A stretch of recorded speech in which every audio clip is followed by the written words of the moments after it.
In the deserts of Arabia, an insurgency war was raging years before I got to France. Tribes of Bedouins had united to fight a war that was very different from the one we fought in the trenches, using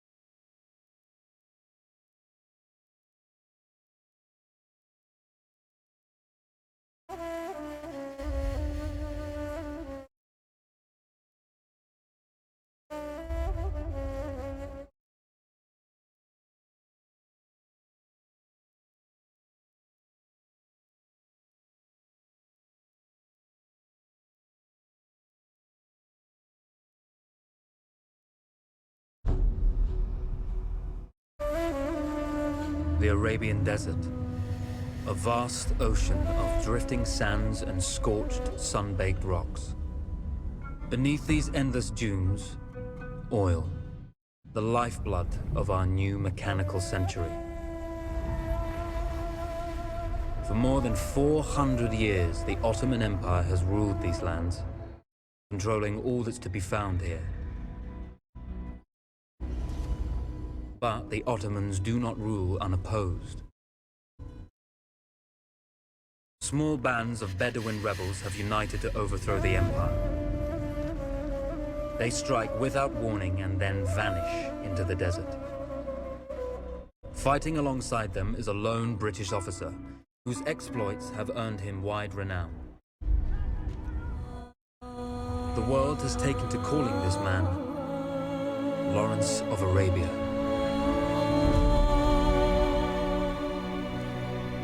In the desert, you rely on good planning, but you also hope for a dash of luck. And luck was with us when we learned of a recently derailed Ottoman train carrying a most interesting piece of cargo.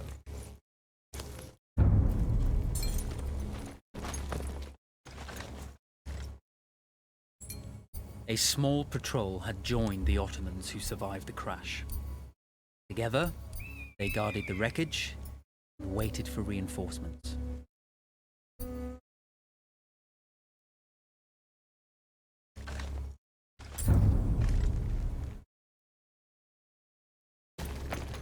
A lone fighter has just one advantage over a large enemy force.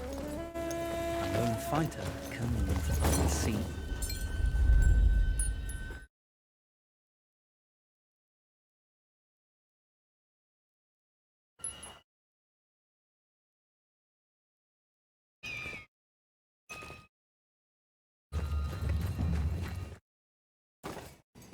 Cry havoc and let slip the dogs of war.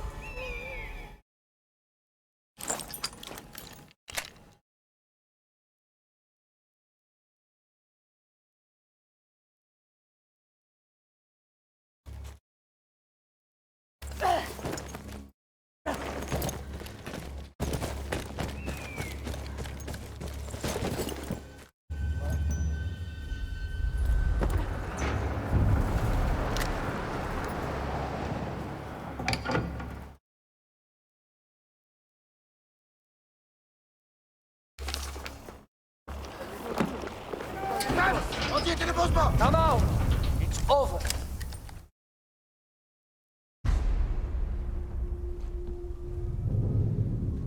Well, you did not think we would be fast enough to catch you here, did you?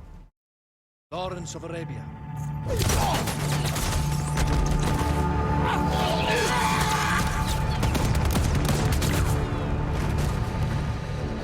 Actually, I was rather depending on it. Lawrence. Well, this is very clever. Now the hunter becomes the hunted. So who might you be? How enchanting you are, my dear. Ahmed. I'll show you enchanting. If it weren't for you, I'd be free. Free, is it? You'll be free when you're dead. And and I'm happy to tell you, the Empire intends to grant you all this freedom very soon. Even now, an engine of destruction scours this desert, obliterating your allies, your families, your homes. Soon there will be nowhere to run, nowhere to hide. Soon all that you know, and all that you love, will be ashes. You will all be free to die. Oh. Ah, you animal! Zara. Oh. Now I understand that you would like nothing more than to strip the flesh from that man's feet and send him off into the desert naked to die. But think about it. You're right. I'm sorry.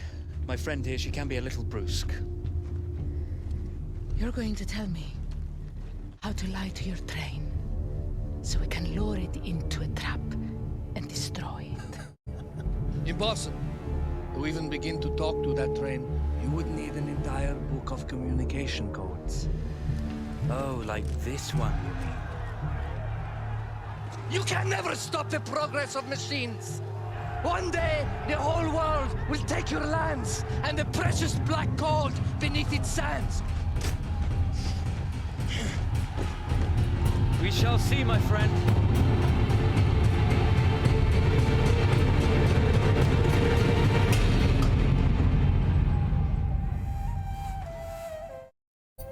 Of course, obtaining the codebook was not enough.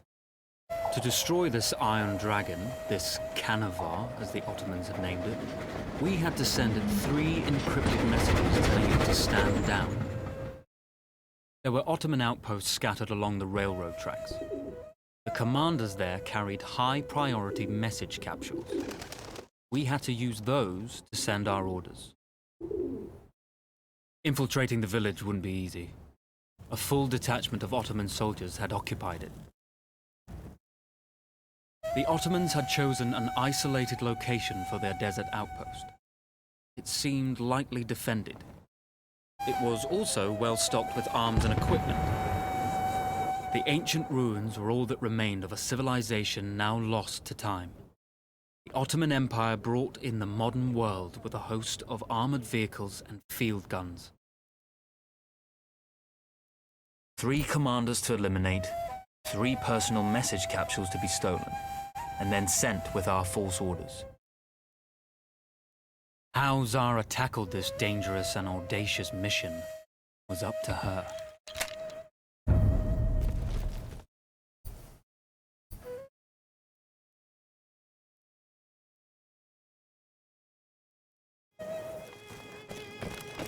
The Bedouin treasured their horses, and in return, those animals granted their riders unparalleled speed and mobility.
A single order wouldn't be enough.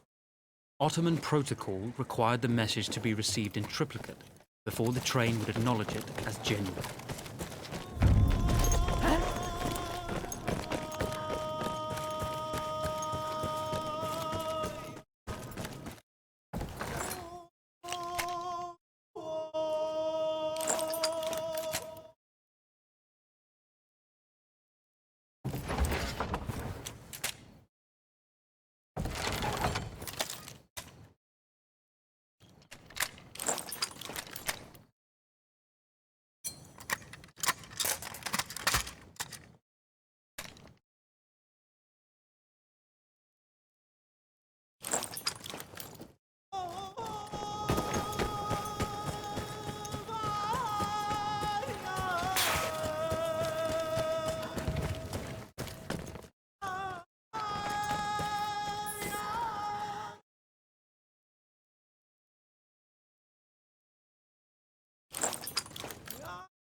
We were putting a great deal of trust in Zara's capabilities, but I had complete confidence that she would carry the day.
see, the message had already been sent, my dear.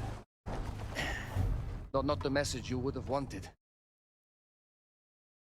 Lawrence was such a good host. It almost seemed rude to escape. Made sure to note the location of Lawrence's camp, of course. Means the train knows too. Twice, you told that train everything was clear. But I told it exactly where to attack.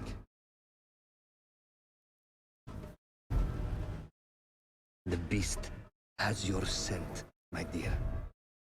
And it's coming to slaughter you and your little band of rebels. First, the firestorm from the cannon. Then, up close with the troops to slaughter any survivors.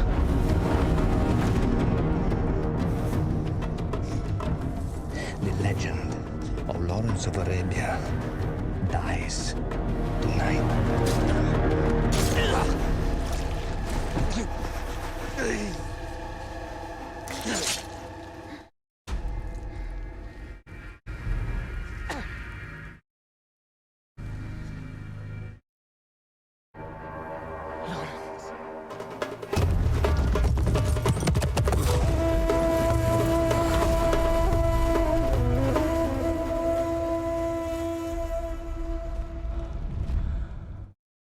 You slipped away just in time. Akiji was a fool to think we'd ever stay after he escaped. Hanover won't stop hunting us. No, it won't. Let me think.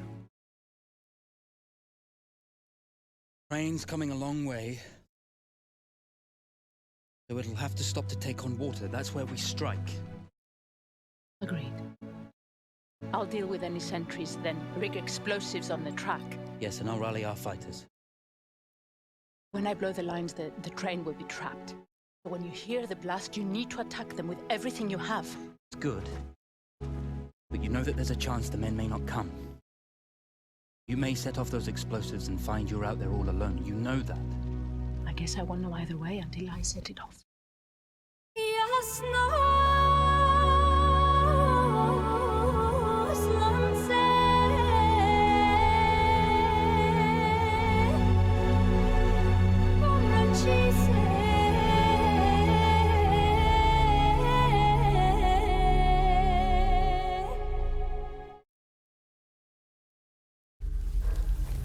Man makes plans, and God laughs. As it turned out, the small town where we would ambush the train had a significant enemy presence. Those troops would have to be dealt with before the explosives could be set.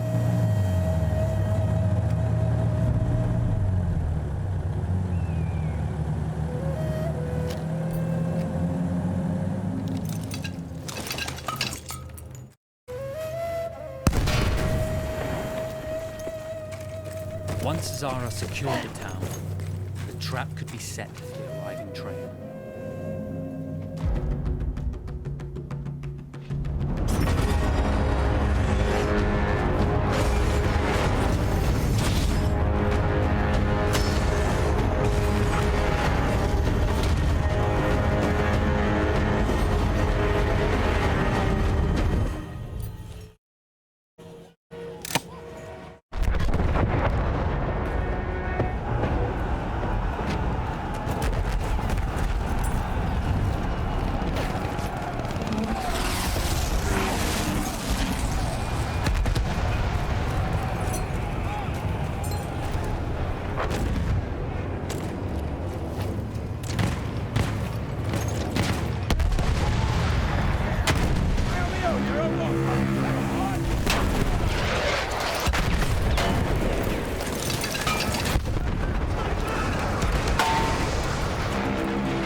Vengeance can be a sweet or bitter brew. How did you find it, Zara?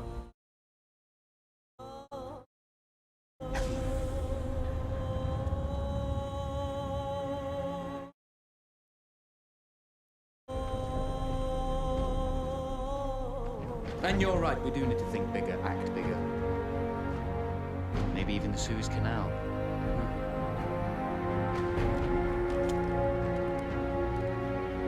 Tell me,